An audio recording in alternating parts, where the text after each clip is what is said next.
স্বৈরাচার পালিয়ে যাওয়ার এক বছর চলে গেলেও শেখ হাসিনার বিচার সম্পূর্ণ না হওয়ায় উদ্বেগ প্রকাশ করেছেন বিএনপির মহাসচিব মির্জা ফখরুল ইসলাম আলমগীর। তিনি বলেন, একটি দল বা গুটি কয়েক মানুষ জুলাই আন্দোলন করেনি, সবার অংশগ্রহণে স্বৈরাচার বিদায় করা সম্ভব হয়েছে। আর দলের সিনিয়র যুগ্ম মহাসচিব রুহুল কবির রিজভী গণতন্ত্র প্রতিষ্ঠা মুখ্য উদ্দেশ্য হলে নির্বাচন বিলম্বিত হচ্ছে কেন সেই প্রশ্ন রাখেন। রাজধানীতে আলাদা অনুষ্ঠানে বিএনপি নেতারা এসব কথা বলেন। ইউসুফ আলীর রিপোর্ট। জুলাই অভ্যুত্থানে মাসব্যাপী কর্মসূচির অংশ হিসেবে শাহবাগে গ্রাফিতি অঙ্কন উপলক্ষে জাতীয়তাবাদী যুবদলের উদ্যোগে এই অনুষ্ঠানের আয়োজন।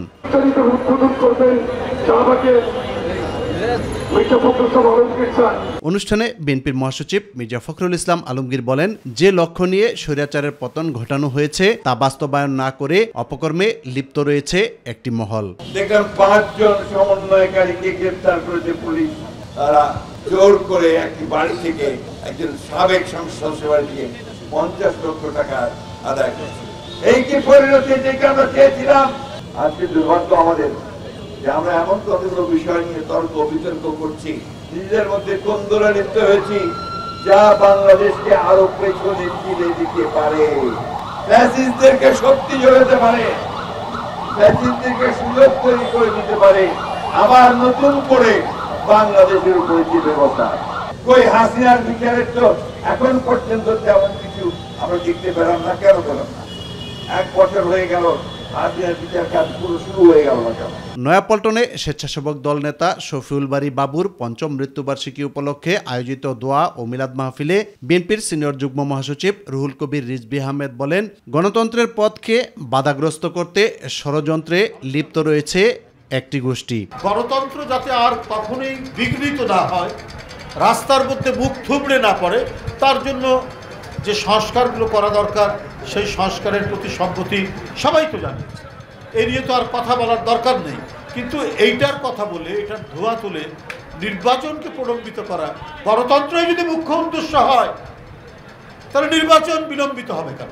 ইউসুফ আলী, মাই টিভি, ঢাকা। দল যদি পাঠশালা গণ অভ্যুত্থান না হলে নির্বাচনের স্বপ্ন দেখা যেত না বলে মন্তব্য করেছেন এনসিপির আহ্বায়ক নাহিদ ইসলাম। তিনি বলেন, সংস্কার ছাড়া নির্বাচন হলে মানুষের ভাগ্যের পরিবর্তন হবে না।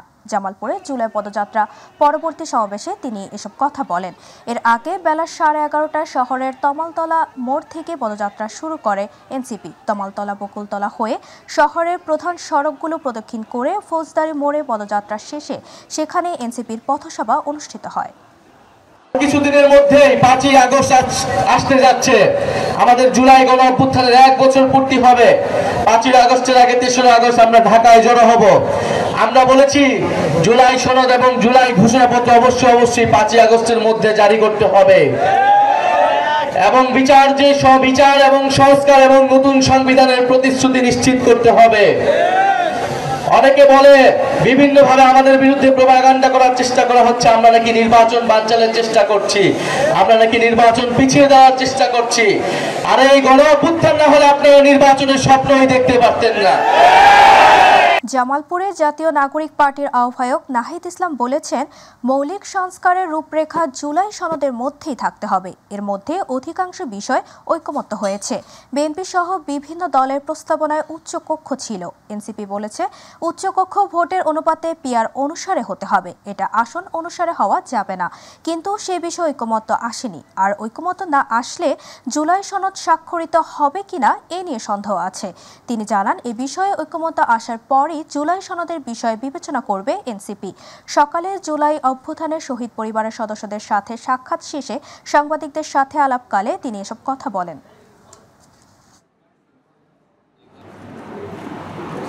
ম্যাক্সিমাম বিষয়ই ঐক্যমত হয়েছে এবং সেটার জন্য আমরা সকল রাজনৈতিক দল এবং ঐক্যমত কমিশনকে ধন্যবাদ জ্ঞাপন করেছি।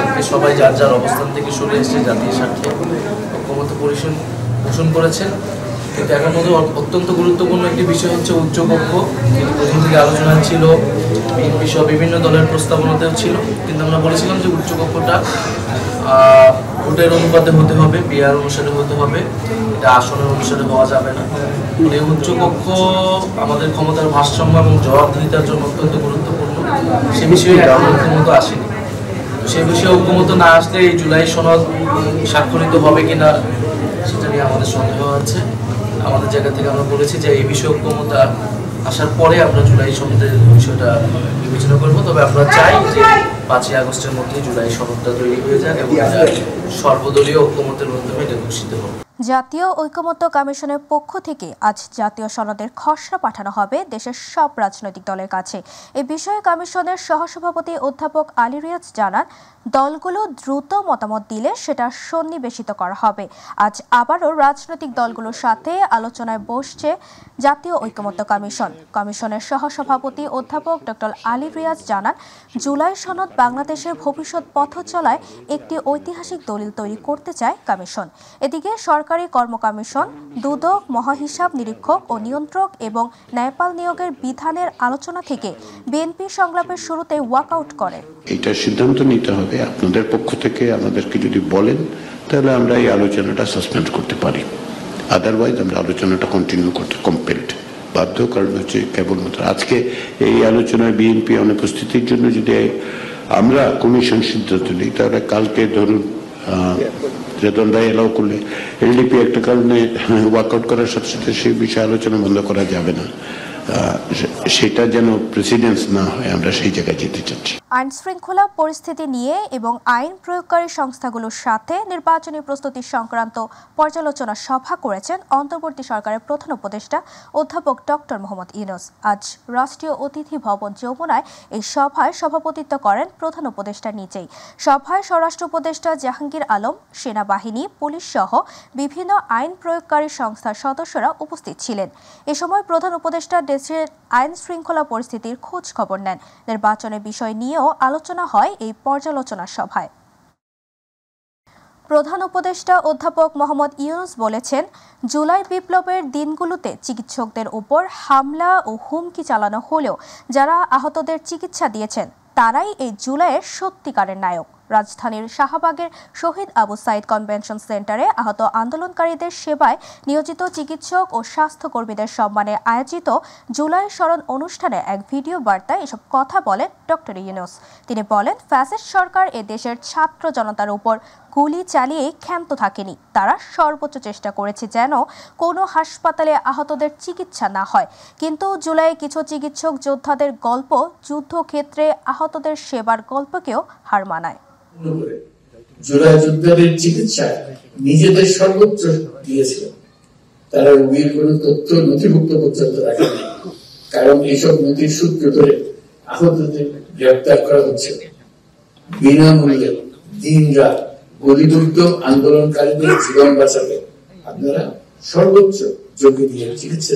জুলাই গণ অভ্যুত্থানের প্রথম শহীদ আবু সাইদ হত্যা মামলায় 30 আসামির বিরুদ্ধে অভিযোগ গঠনের বিষয়ে শুনানি শেষ করেছে প্রসিকিউশন।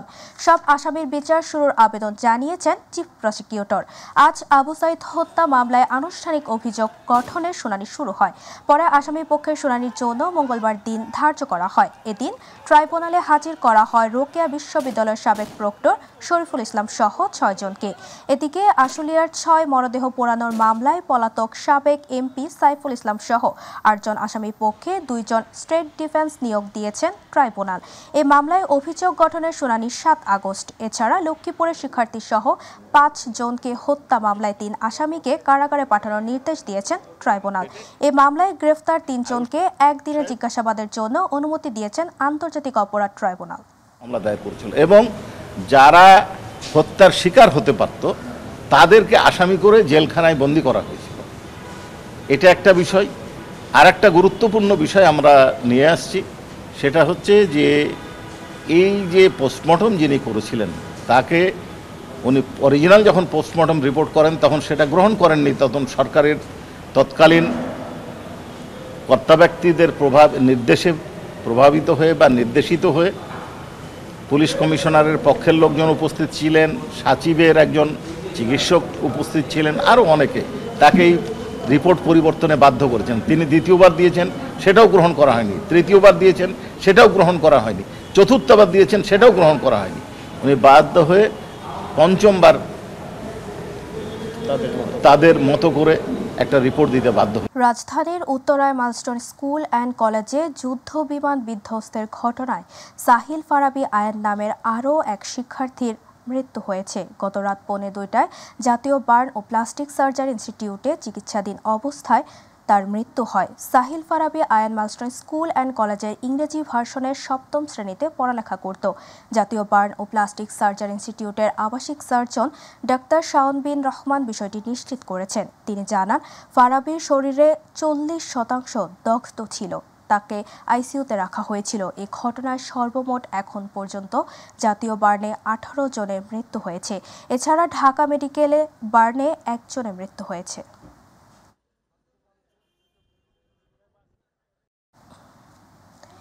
মাইলস্টোন স্কুলে বিমান বিধ্বস্তের ঘটনার শোক এখনও যেন কাটিয়ে উঠতে পারছেন না স্কুলটির শিক্ষার্থী, শিক্ষক, অভিভাবকরা।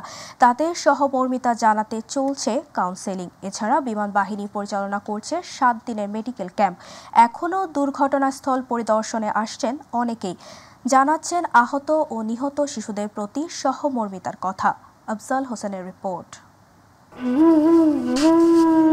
বিমান দুর্ঘটনায় পুড়ে যাওয়া ডাবগাছে নতুন করে ফুল এসেছে, তবে মায়ের কোল থেকে ঝরে যাওয়া ফুলগুলো আর ফিরবে না। মাইলস্টোন স্কুলের বিমান বিধ্বস্তের ঘটনা শোকে বিহ্বল করে রাখে পুরো জাতিকে। এখনও দুর্ঘটনাস্থলে এসে ভিড় জমাচ্ছেন অনেকেই, জানাচ্ছেন নিজেদের কষ্টের কথাগুলো। বাচ্চাদের কথা শুনে তখন থেকে তো আমাদের অস্থিরতা লাগতেছে, কাকে ফোন দেবো। যে আমার বোন ছিল, বোনকে পরে ফোন দিয়ে জানতেছি। বাচ্চাদের আর্তনাদ, বাচ্চাদের এই যে পুড়ে যাওয়া, দগ্ধ, খুবই খারাপ দৃশ্য। যারা ইন্তেকাল করেছে, আমি দোয়া করি তারা যাতে শহীদ মর্যাদা পায়, আল্লাহ তাদের ব্যস্ত নসিব করেন, তারা জান্নাতের পাখি হয়ে থাকুক। আর যারা অসুস্থ হয়ে এখনো হসপিটালে আছেন, তারা সুস্থ হয়ে তার যার বাবা মার কাছে ফেরত যাক। দুর্ঘটনায় আহতদের জন্য বিনামূল্যে চিকিৎসা সেবা দেওয়া শুরু করেছে বিমান বাহিনী। চলছে অস্থায়ী মেডিকেল ক্যাম্প। বাচ্চারা অসুস্থ ছিল, যেসব বাচ্চাদের ড্রেসিং লাগবে, প্লাস অনেক বাচ্চারা মেন্টাল একটা, আপনারা জানেন, মানসিক একটা আঘাত পেয়েছে। এই জন্য আমরা প্রতিদিন 2 জন করে ডক্টর আসতেছি। আজকেও 2 জন ডক্টর এসেছি, একজন মেল ডাক্তার, একজন ফিমেল ডক্টর। এবং আমরা বাছাই করছি যে কারো যদি মানসিক সমস্যা থাকে তাহলে আমাদের সাইকোলজিস্ট বা সাইকিয়াট্রিস্ট ডক্টর এসে দেখে যাবেন। প্লাস কোনো রোগীর যেটা এখানে চিকিৎসা সম্ভব না, আমরা তাদেরকে সিএমএইচ এ চিকিৎসা প্রদান করছি। মানসিকভাবে বিপর্যস্ত শিশুদের জন্য কাউন্সেলিং প্রোগ্রাম শুরু করেছে স্কুল কর্তৃপক্ষ। মেঝেতে সাজিয়ে রাখা ব্যাগগুলো যেন অপেক্ষা করছে তার মালিকের জন্য। মাইলস্টোনে বিমান দুর্ঘটনায় আহত এখনও অনেকেই হাসপাতালের বেডে কাতরাচ্ছেন। ভবিষ্যতে যেন এমন অনাকাঙ্ক্ষিত ঘটনায় আর কোনো প্রাণ না যায়, এমনটাই প্রত্যাশা সবার। আফজাল হোসেন, মাই টিভি, ঢাকা। উত্তর বঙ্গোপসাগর ও তৎসংলগ্ন এলাকায় অবস্থানরত লঘুচাপটি নিম্নচাপে পরিণত হয়েছে, যার প্রভাবে সাগর উত্তাল এবং জোয়ারের পানি বৃদ্ধি পেয়েছে। জোয়ারের ঢেউয়ের আঘাতে আবারও মেরিন ড্রাইভের কক্সবাজারের টেকনাফের 2.5 কিলোমিটার এলাকা জুড়ে ভাঙন দেখা দিয়েছে। টেকনাফের সাবরাং ইউনিয়নের বাহারছড়া ঘাট থেকে 0 পয়েন্ট এলাকার মেরিন ড্রাইভে এমন ভাঙনের দেখা মিলেছে। এর আগেও একই এলাকায় 2 দফায় ভাঙনের কারণে জিও ব্যাগ দেওয়া হয়েছিল, কিন্তু সেই জিও ব্যাগ ডিঙ্গিয়ে জোয়ারের ঢেউয়ের ধাক্কায় 2.5 কিলোমিটার এলাকার 10টি স্থানে সড়কের অংশবিশেষ ভেঙে যাচ্ছে। এদিকে প্রয়োজনীয় পদক্ষেপ নেওয়া হচ্ছে বলে জানিয়েছে টেকনাফ উপজেলা নির্বাহী কর্মকর্তা শেখ এহসান উদ্দিন।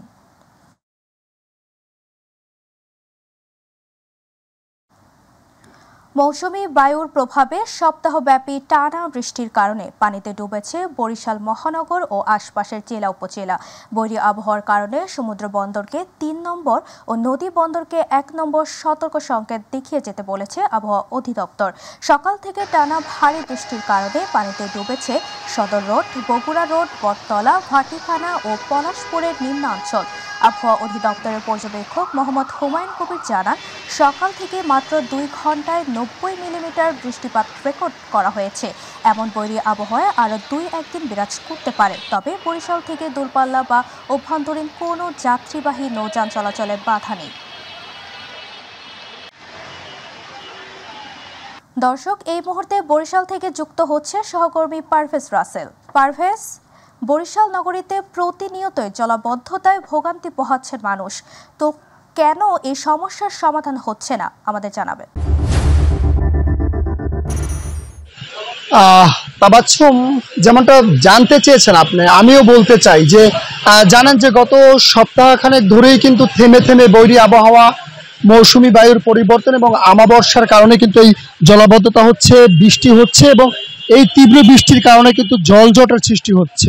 জানেন যে নদী বেষ্টিত এলাকা বরিশাল, সামান্য বৃষ্টিতেই কিন্তু পানি, শুধু পানি না, বলবো যে বরিশাল সিটি কর্পোরেশন 30টি ওয়ার্ড রয়েছে, ওয়ার্ডের যেসব ড্রেনগুলো রয়েছে প্রত্যেকটা ড্রেনই কিন্তু আসলে ময়লার ভাগারে পরিণত হচ্ছে। ড্রেনগুলো সিটি কর্পোরেশন একদিকে আবার নগরবাসী অসচেতন কিন্তু আবার এই ড্রেনগুলো, যার কারণে ড্রেন এবং যে পানি, যে জলজট বা জলের বৃষ্টির যে পানি, সে পানিতে কিন্তু একেবারে একাকার হয়ে যায়, পানি কোথাও নামতেও পারছে না, আর এই কারণে কিন্তু জলাবদ্ধতা সৃষ্টি হয়।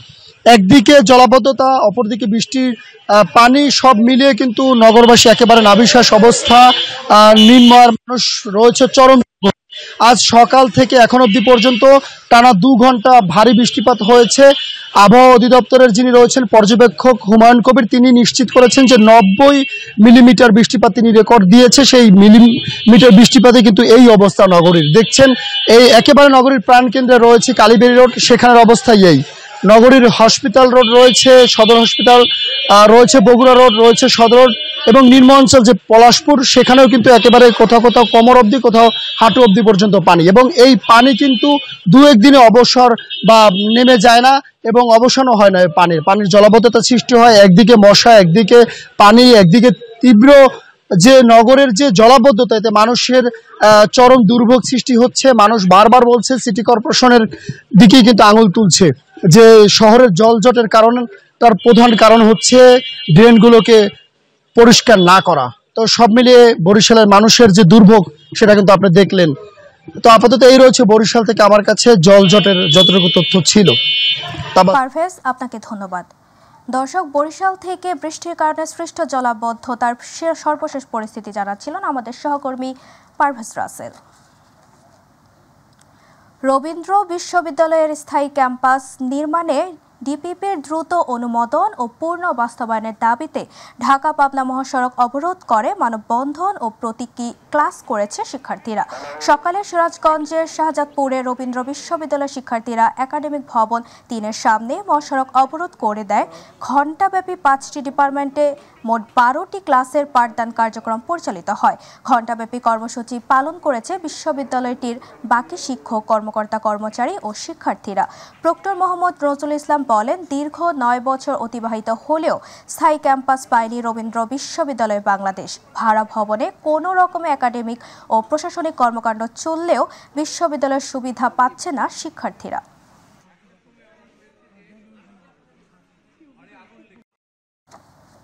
এবার রক্তাক্ত জুলাই গণ অভ্যুত্থানের খবর।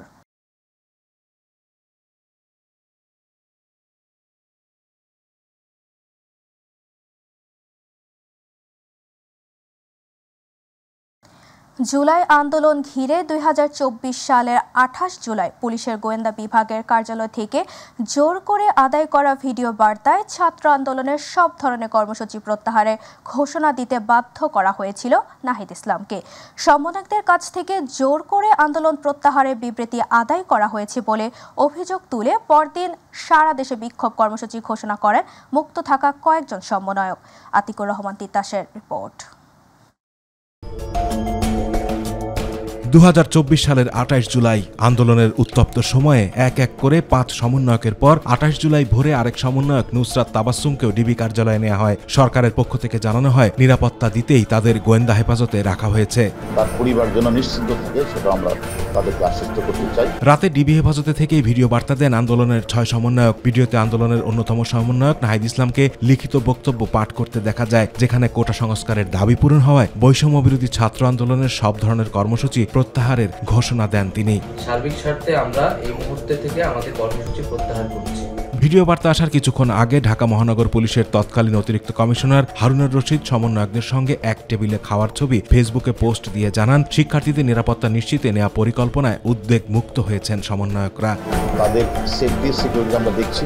এদিকে সমন্বয়কদের জিম্মি করে এমন বক্তব্য দেওয়া হয়েছে বলে জানান মুক্ত থাকা 3 সমন্বয়ক। সেই সঙ্গে সমন্বয়কদের কাছ থেকে জোর করে আন্দোলনের প্রত্যাহারের বিবৃতি আদায়, সারা দেশে বিনা বিচারে হত্যা, গুম, খুন, মিথ্যা মামলা ও গণগ্রেপ্তারের প্রতিবাদে পরদিন সারা দেশে বিক্ষোভ কর্মসূচি ঘোষণা করেন তারা। ঢাকার সায়েন্স ল্যাব, নর্থ সাউথ বিশ্ববিদ্যালয়ের 8 নম্বর গেট, জাতীয় প্রেস ক্লাব, উত্তরার বিএনএস সেন্টার, মিরপুর 10, মিরপুরের ইসিবি চত্বর, রামপুরা ও মহাখালীতে বিক্ষোভ কর্মসূচি ঘোষণা দেয়া হয়। এদিন আন্দোলন ঘিরে সহিংসতায় 147 জন মৃত্যুর তথ্য দেন স্বরাষ্ট্রমন্ত্রী আসাদুজ্জামান খান কামাল, যা সঠিক নয় বলেও জানান শিক্ষার্থীরা। গণমাধ্যমের হিসেবে এই সংখ্যা ছিল 2 শতাধিক। আতিকুর রহমান তিতাস, মাই টিভি।